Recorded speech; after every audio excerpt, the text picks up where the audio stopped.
Hola, buenos días amigos de Útero, de la Mula, perdón por la molestia, había algunos problemas por la demora, había algunos problemas técnicos. Soy Laura Grados y en esta oportunidad vamos a tratar el caso que ha remecido Estados Unidos y por supuesto el mundo. Es el 25 de mayo, cuatro policías estadounidenses en la ciudad de Minneapolis, en el estado de Minnesota, asesinaron a un ciudadano afroamericano llamado George Floyd. Los cuatro policías ya han sido detenidos y están siendo procesados por homicidio doloso, es decir, homicidio con culpa. Esta variación se dio porque al principio uno de ellos había sido solamente acusado por homicidio en tercer grado, que es el homicidio involuntario. Bueno, para tratar este tema y de racismo en Estados Unidos, racismo en el mundo y racismo sobre todo en nuestro país, estamos con la periodista, comunicadora, activista Sofía Carrillo, ex presentadora de televisión también, Sofía Carrillo, que es una voz autorizada y que nos va a dar algunos alcances de lo que significa ser una persona afrodescendiente en el mundo, ¿no? Entonces, las luchas que se han venido dando durante muchos siglos y etcétera. Sofía, ¿cómo estás?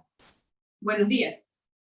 Buenos días, Laura. Un gusto estar contigo y poder compartir, aunque situaciones no gratas, necesarias para el mundo, porque hay muchas personas que de pronto han descubierto que el racismo existe. Sin embargo, nosotros, los afrodescendientes en el mundo, somos testigos diarios de que existe, de que duele, de que te marca la vida, de que te atraviesa el cuerpo con todas sus expresiones de violencia que pueden incluso causar la muerte. Sofía, sobre lo de... Es la segunda, posiblemente hace muchos años que en Estados Unidos no había una protesta de este calibre. El asesinato de George Floyd ha sido la gota que ha derramado el vaso porque, según las estadísticas, las personas afrodescendientes en Estados Unidos tienen el doble de posibilidades de morir a manos de una bala de la policía y 3 veces más posibilidades si se le compara con personas blancas. ¿Por qué sucede esto en un país que ya se supone había supuestamente conquistado o alcanzado derechos y era la cuna de la democracia y la libertad y etcétera? Porque el racismo sigue siendo estructural y en la medida que nosotros no abordemos la complejidad del mismo, no vamos a poder eliminarlo por completo.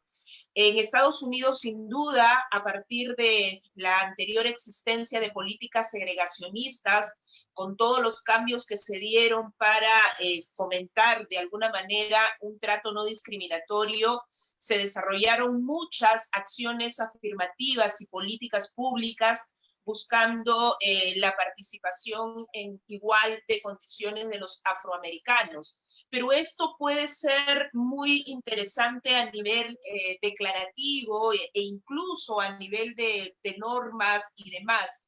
Sin embargo, también tenemos que entender que Estados Unidos tiene otra dinámica política, donde incluso los estados tienen un comportamiento diferente, donde pueden haber múltiples distancias entre uno y otro. Entonces, cuando estamos hablando de Estados Unidos, también estamos hablando de un sistema de justicia injusto, de una policía abusiva, de brechas económicas notorias y no por nada, precisamente quienes están en condiciones de empobrecimiento mayor son los afroamericanos y no los blancos. Entonces, si nosotros no entendemos que también estamos hablando de una herencia colonial que nos marca, y no solamente en cuestiones económicas, nos marca en cuestiones de relaciones interpersonales, sociales,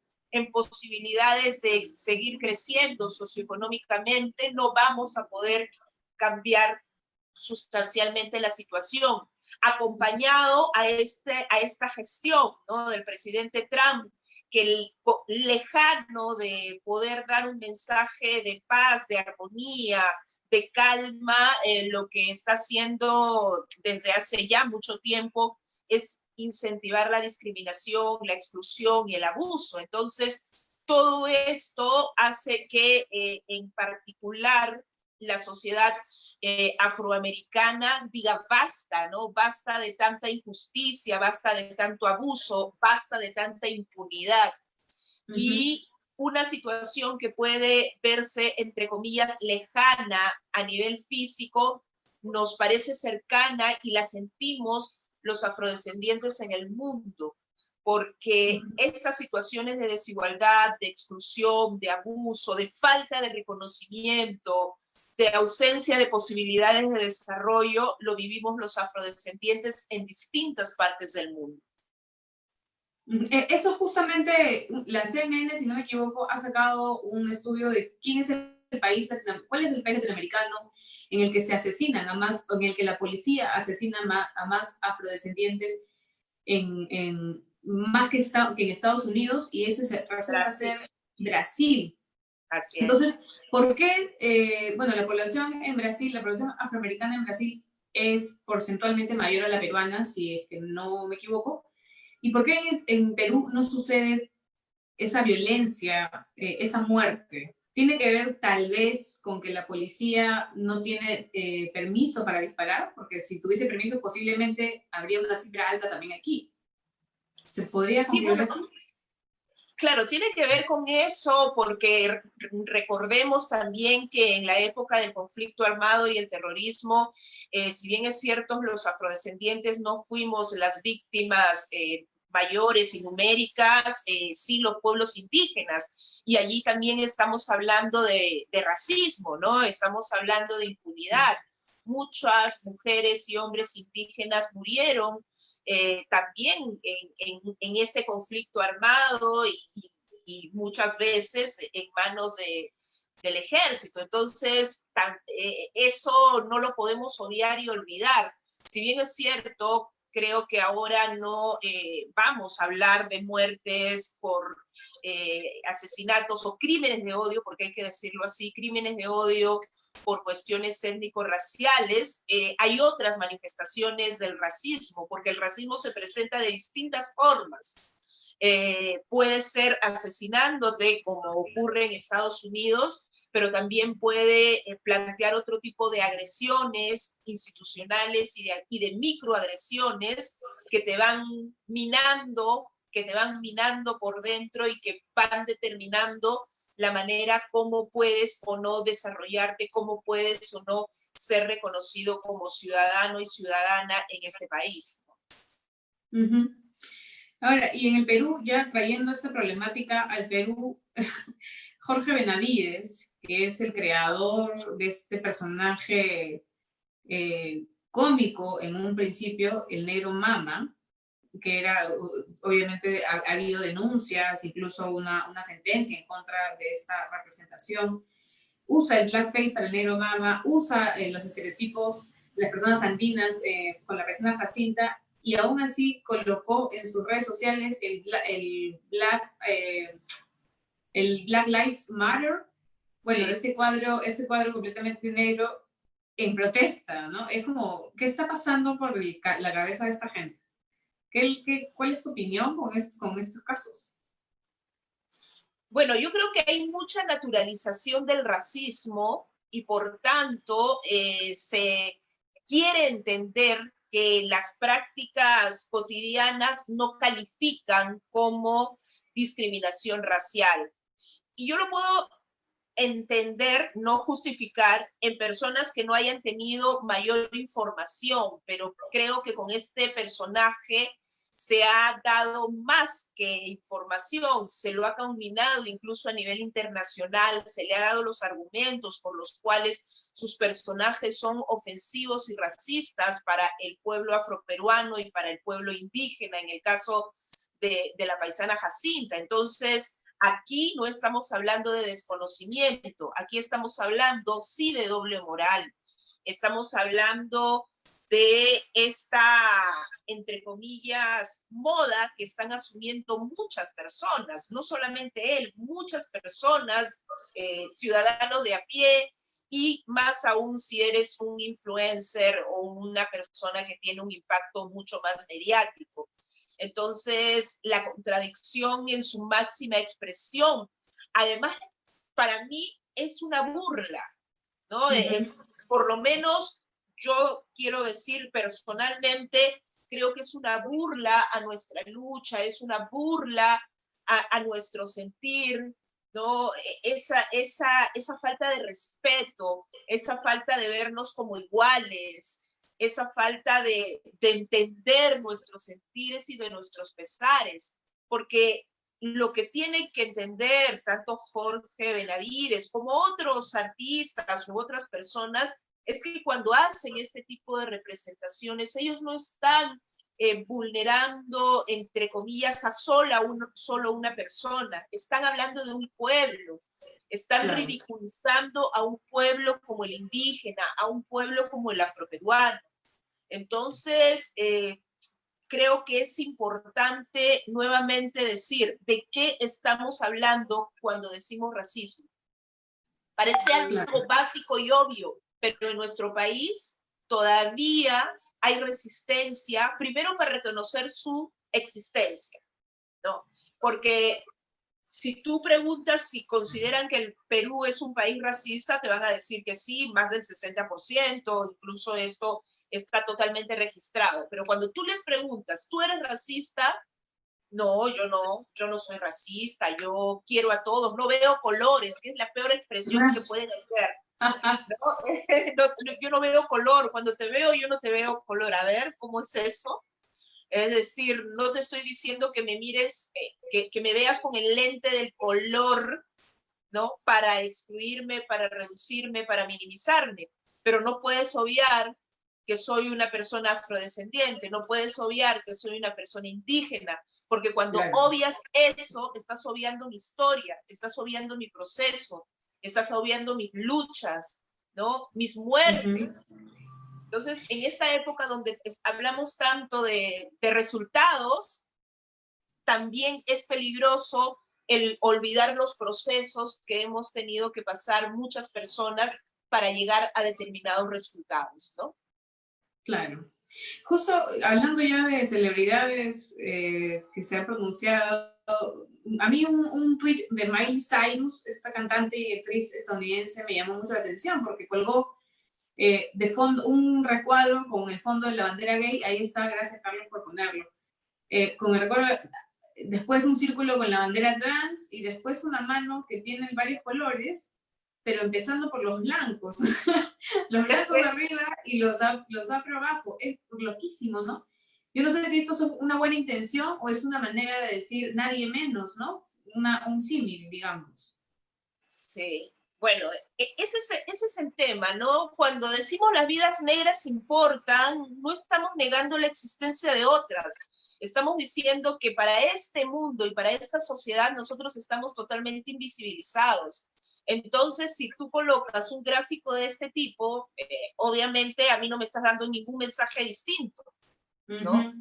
Tú me estás diciendo que todas las vidas importan y eso es algo obvio. Lo que nosotros estamos diciendo es decir, las vidas negras importan porque tú, parte de este sistema racista, clasista, machista, sexista y discriminador, has sido indiferente y te has tapado los ojos ante las situaciones de exclusión que seguimos viviendo las personas afrodescendientes o las personas de la comunidad LGTBI también.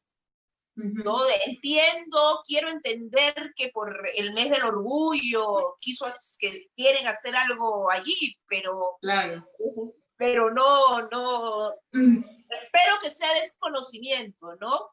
Pero tampoco, pero ¿sabes qué? Ya no es justificación que una persona que tiene influencia siga difundiendo mensajes errados por desconocimiento, porque allí te das cuenta cuál es la verdadera intención, porque para subir yo un mensaje tengo que haber leído algo de lo que se está hablando, tengo que haberme informado. pero si mi mensaje es para la foto y para la pose, obviamente no me va a importar el trasfondo y voy a colocar lo primero que a mí me parezca interesante y me produzca más like y me haga más retweets.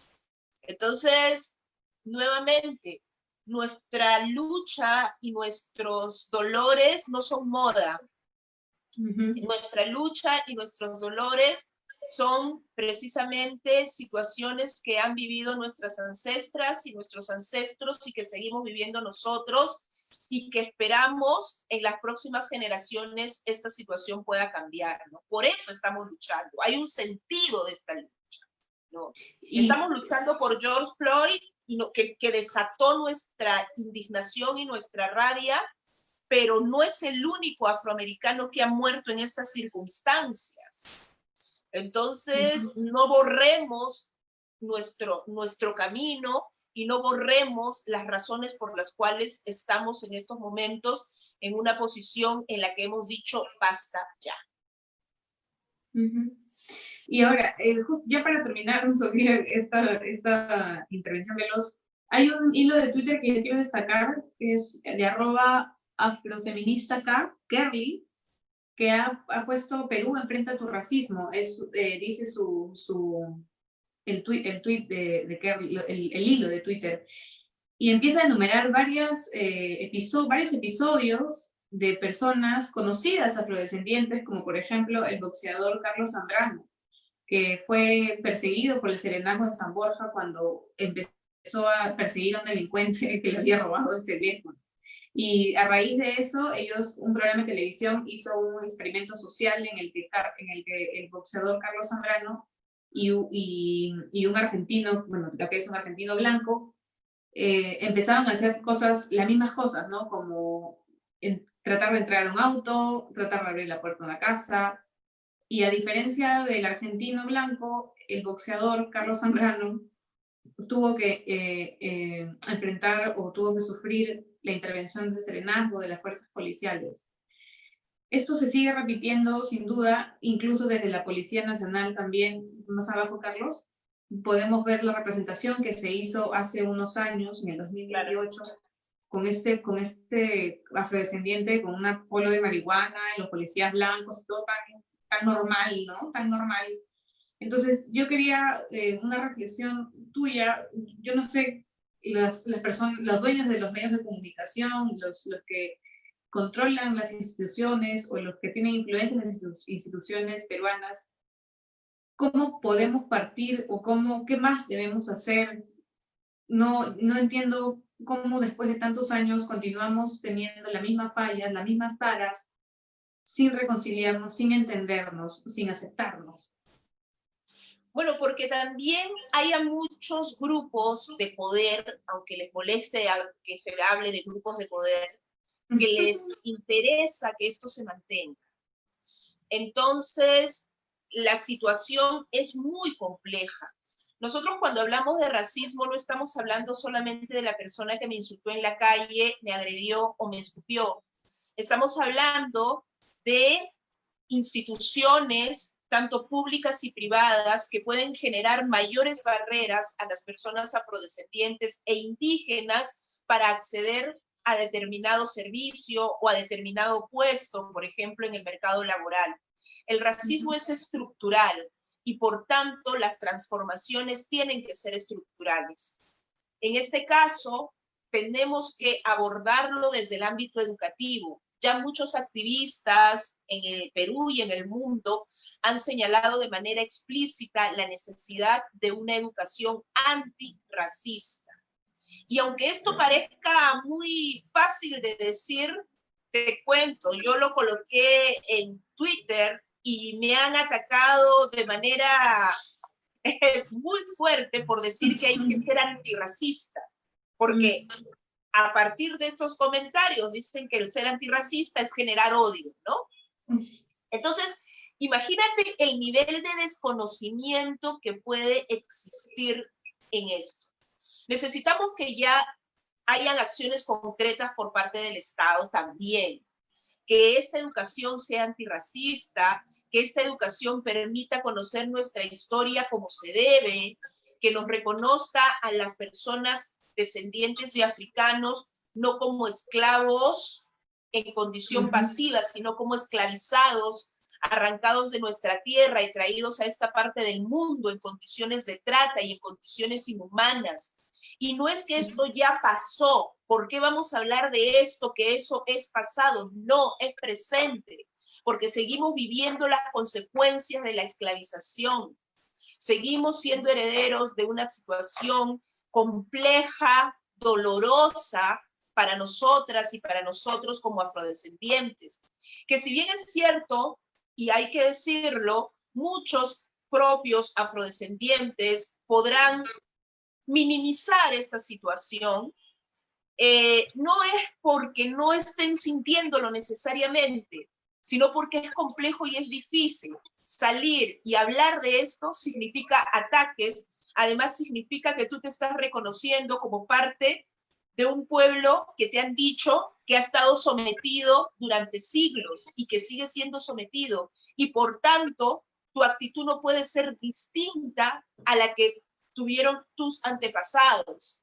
Estamos hablando de un abordaje desde el ámbito de la salud, ahora que estamos hablando tanto de COVID y todo lo que significó el decir que los afrodescendientes tenemos enfermedades preexistentes. Ok, ¿no lo crees? Plantea presupuesto público también al Centro de Salud Intercultural para que se hagan investigaciones sólidas y claras sobre las condiciones de salud de los pueblos afrodescendientes. Eso tenemos que hacer en concreto.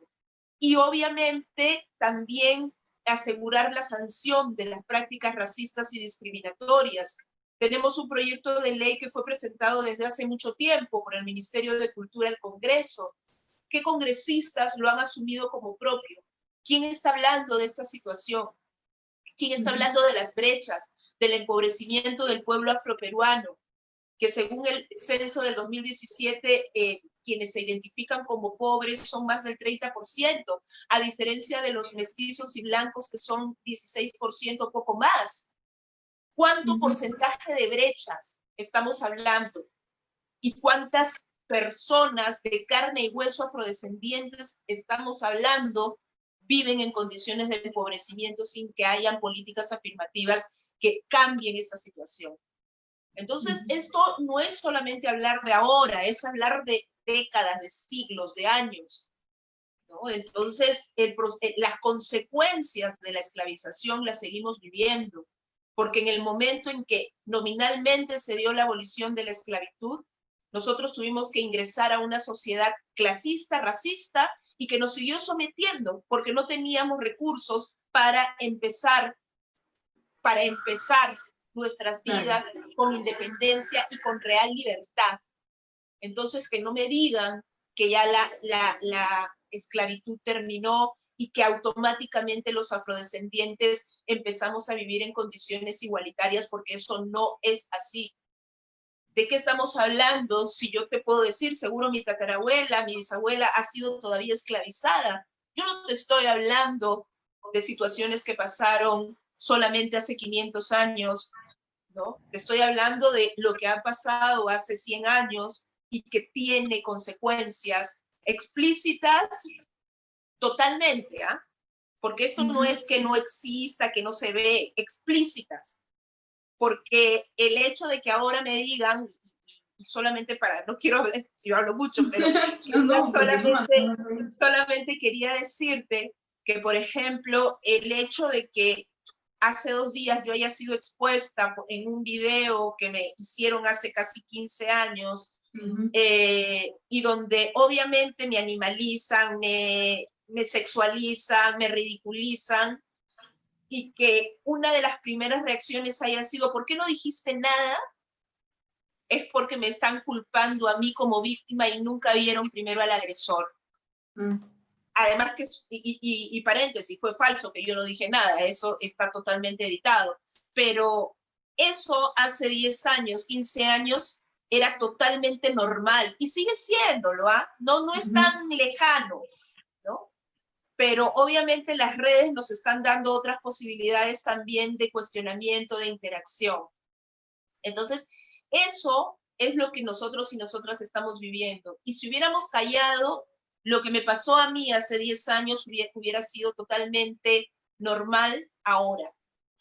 Entonces, por eso nosotras estamos luchando, ¿no? Y necesitamos que el Estado, que las instituciones públicas, también que las instituciones privadas trabajen en deconstruirse, trabajen en eliminar su racismo, su discriminación. Porque obviamente nosotros somos, así como decimos que somos hijas e hijos del patriarcado, nosotros somos hijos e hijas de una sociedad racista, clasista, discriminadora, que aplasta.